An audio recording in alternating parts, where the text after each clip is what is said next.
మీ చుట్టూ ఉన్న పరిస్థితులను గమనిస్తున్నారా? అంతా బాగుందా?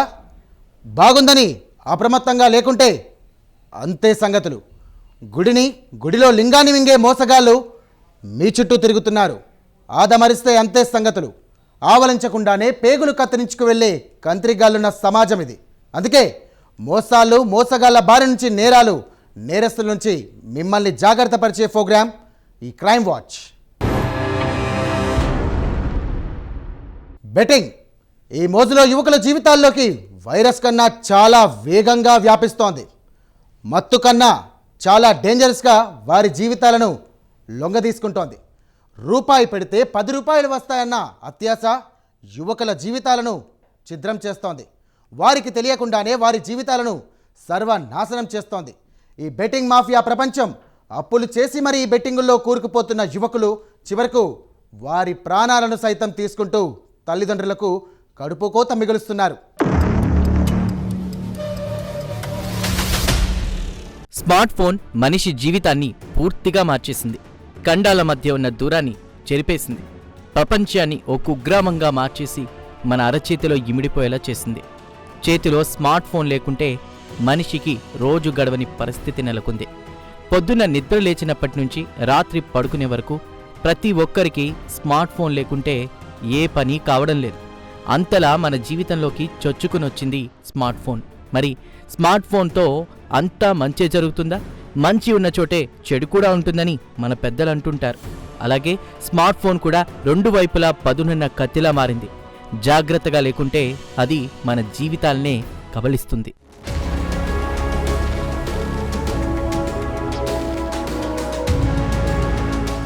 Betting apps, loan apps, dating apps పేర్లు ఏవైనా అవి యువకుల జీవితాలతో చెలగాటమాడుతున్నాయి. ఆకర్షణీయమైన యాడ్స్తో అరచేతిలో వైకుంఠం చూపిస్తున్నారు వాటి నిర్వాహకులు. కొత్త దారుల్లో యువతకు గాలం వేస్తూ వారిని లొంగదీసుకుంటున్నారు. చాలామంది యువకులు ఇలాంటి వాటికి బానిసలుగా మారి తమకు తెలియకుండానే వారి బంగారు భవిష్యత్తును పాడు చేసుకుంటున్నారు.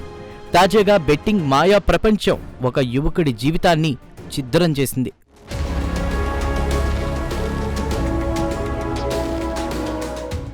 గద్వాల జిల్లాకు చెందిన పవన్ను అతడి తల్లిదండ్రులు కష్టపడి బాగా చదివించారు.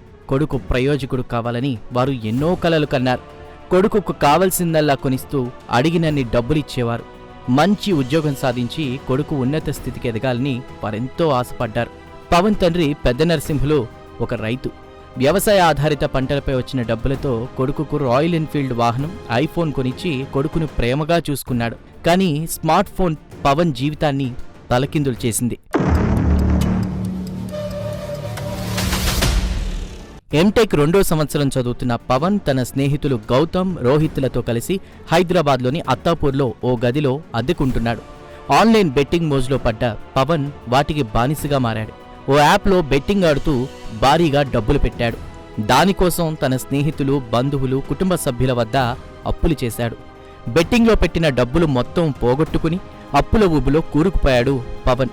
అయినా బెట్టింగ్ మాయా ప్రపంచంలోంచి పవన్ బయటకు రాలేపోయాడు. వివిధ యాప్లలో రుణాలు సైతం తీసుకుని వాటిని కూడా బెట్టింగ్ ఆడుతూ తీవ్రంగా నష్టపోయాడు.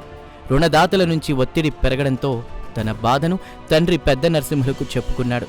ఆయన పలు దఫాలుగా ₹1,00,000 వరకు కొడుకుకు పంపించాడు.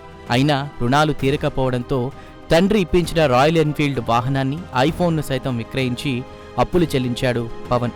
ఇంకా అప్పులు చెల్లించాల్సి ఉండడంతో తీవ్ర మనోవేదనకు గురయ్యాడు.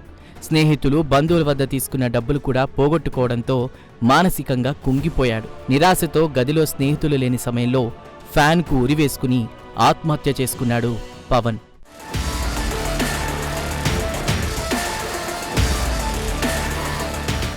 లోన్ యాప్స్, బెట్టింగ్ యాప్స్ పట్ల అప్రమత్తంగా ఉండాలని పోలీసులు సూచిస్తున్నారు. యువకులు వాటి మోజులో పడి తమ భవిష్యత్తును పాడు చేసుకోవద్దని పేర్కొంటున్నారు. రోజంతా స్మార్ట్ ఫోన్లకు బానిసలుగా మారకుండా ఉండాలని, అత్యాశకు పోకుండా జాగ్రత్తగా ఉండాలని అంటున్నారు. తల్లిదండ్రులు కూడా వారి పిల్లల కదలికలపై దృష్టి సారించాలని సూచిస్తున్నారు. వారు అడిగిందల్లా కొనిచ్చి అడిగినన్ని డబ్బులు ఇవ్వడం కాకుండా వారు ఆ డబ్బును ఎలాంటి వాటికి ఖర్చు చేస్తున్నారో అన్న విషయాలపై తల్లిదండ్రుల నిఘా ఉండాలని అంటున్నారు. పిల్లల ప్రవర్తనలో ఎలాంటి మార్పు కనిపించినా అందుకు గల కారణాలపై దృష్టి పెట్టాలని, అవసరమైతే మానసిక నిపుణుల చేత కౌన్సిలింగ్ ఇప్పించాలని సూచిస్తున్నారు పోలీసులు.